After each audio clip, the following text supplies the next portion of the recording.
mine particularly is a drug story. 34 years old now. I started doing heroin when I was 17. I have had jobs, obviously, and whatnot throughout the years, but it's been a struggle trying to weigh the two up. Be perfectly honest with you, that I've tried scripts and things like that, you know, to get clean or whatever. I was on a prescription. It got stopped about a year ago. I've had no benefit since May because I missed the medical, so they cut me dead on that. And basically, I've been going around a big circle ever since.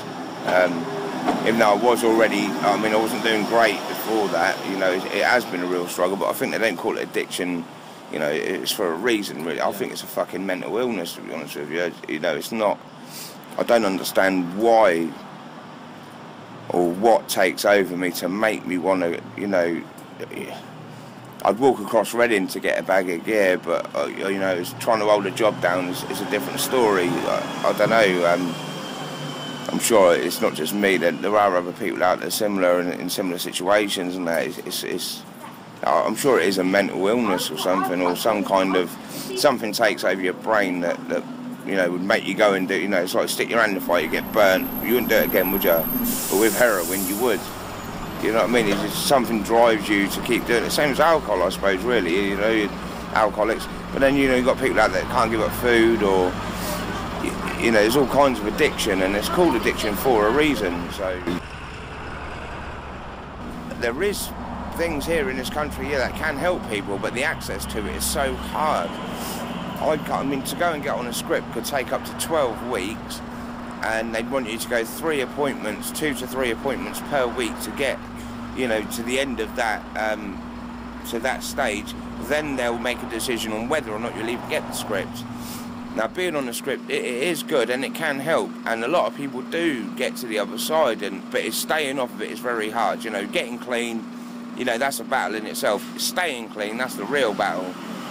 But now, since the Conservative government has taken over, they've made it even harder, that the fact that I don't know, it's hard to explain, that if you wake up, you've got an appointment on Tuesday morning or Tuesday evening or whatever time of day you've got that appointment, but you wake up and you're clucking, you're sick, so you're vomiting, you're diarrhea, you've got mad stomach cramps or whatever, you know, there's all sorts of symptoms come with withdrawals from heroin.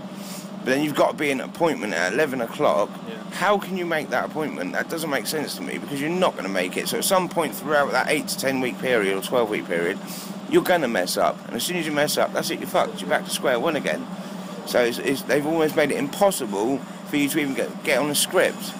Whereas if they gave it to you in the beginning, at least get you stabilised. You know, if you fuck up after that, fair enough. Do you know what I mean? That's then they can say, well, look, Brian, we did give it to you. You had a chance, but you didn't. You know what I mean? You've messed up, whatever. I can understand that.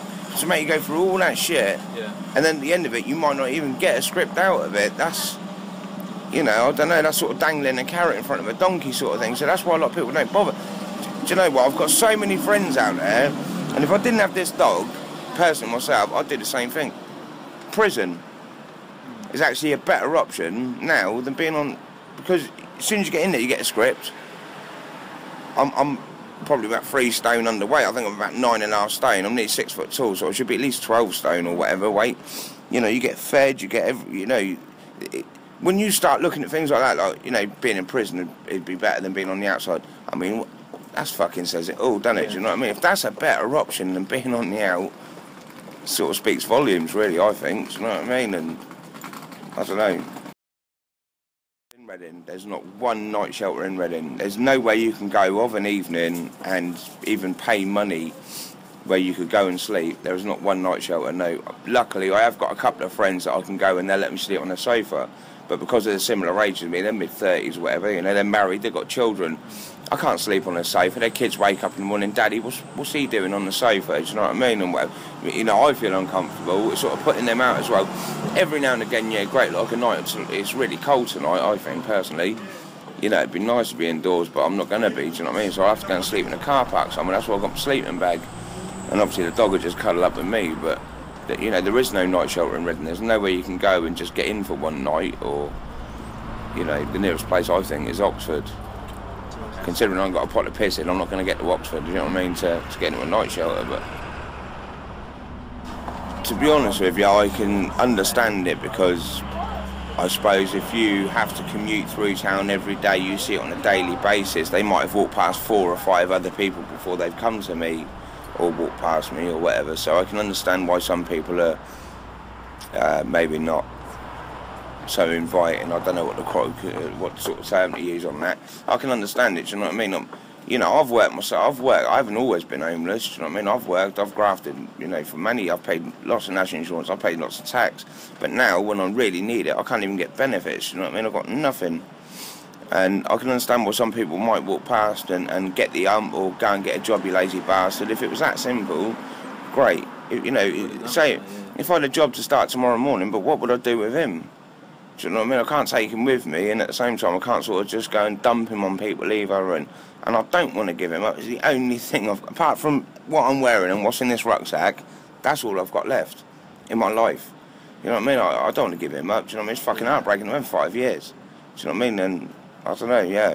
I sort of understand why some people might get the or whatever, but they need to look at the bigger picture, you know. Might be sat there asking for money, but at least I'm not burgling their house, I'm not mugging their mum, or putting more cost on their shopping and stuff by shoplifting, because obviously that money's got to go, it's got to be reclaimed somehow, hasn't it, do you know what I mean, and whatever. So maybe just look at the bigger picture and not, you know, instead of looking straight past me, you know, ask me like you guys have, you know, what's going on? You know, there's a reason I'm doing what I'm doing. Obviously, I'd rather go and work and earn money and get cash money every day, but sometimes it's not that easy, is it? So, but I've still got to eat, and I've still got no income, but I've got to live somehow. And unfortunately, yeah, I might be a burden on some people. I don't mean to be, but it's still your choice. You know what I mean? If you've got nothing nice to say, don't say anything at all. You know what I mean?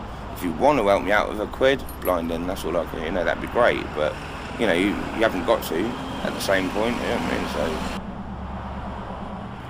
Personally, myself, I know of at least 8 to 9 people that do proper rough sleep every night, and that's between the Civic car park, sometimes the NCP, depending on what staff are on, because some are all right. If you take your cardboard and that with you in the morning, the car park around it, they're all right. They let you sleep at night, but at 7:30 they wake you up. You've got to be gone by 8. You've got to take your cardboard and stuff with you, or any mess. You can't leave mess behind.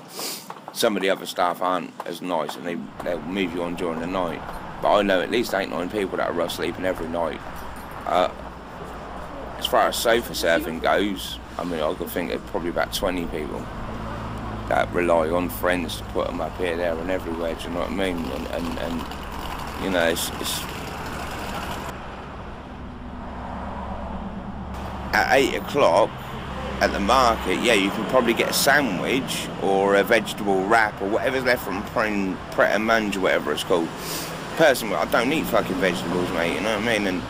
But you can't live on a vegetable wrap every night either, so, I mean, it's not like there's loads out there at all. There doesn't quite, I mean, you wouldn't starve to death, I understand that, but there's not as much as there should, but I think there could be more done. I mean, Reading is looking for city status, do you know what I mean? But yet we haven't got a night shelter. You know, there's not, I don't know, it's hard to word because I don't want to sound ungrateful, because there is a lot that is done, do you know what I mean? I can understand that, you know, I don't know. No, I appreciate it, man. I'll sort of start, you know, I could rant and rave, do you know what I mean? But, you know, I've been homeless for like 5, 6 months now. I've got nothing. But yeah, Syria, I mean, I understand Syria, I understand this typhoon and all. Straight away, that typhoon, 50 million, yeah, we'll give that for aid. What the fuck about all the people in this country that don't need, you know, if you could do that, you know, if you've got that money there that's available, why not help out, I don't know, maybe, I don't know. I mean, what they spent on Iraq and all that was, in Afghanistan, it's been like 11, 12, 13, 14 billion since that started. What was that all really over? Oil and heroin, basically, that's really what that was. They wanted to nip that in the barrel, fucking out of Afghanistan. I don't know, you didn't see America and everyone else jumping in the way that fucking Britain did. That's Tony Blair and Bush, innit, you know what I mean? I don't know, left their mark in history, I suppose, but you know, 12, 13, 14 billion or whatever it is down the line. I think actually that was about 3 years ago. It was something like that. It's probably more now, obviously, but I don't know, you know, it's a lot of money. That, you know, if they can afford to throw that into that, you know, 14 billion wouldn't help this country out. I think he could do some pretty good stuff over it, if you want to be mate. So,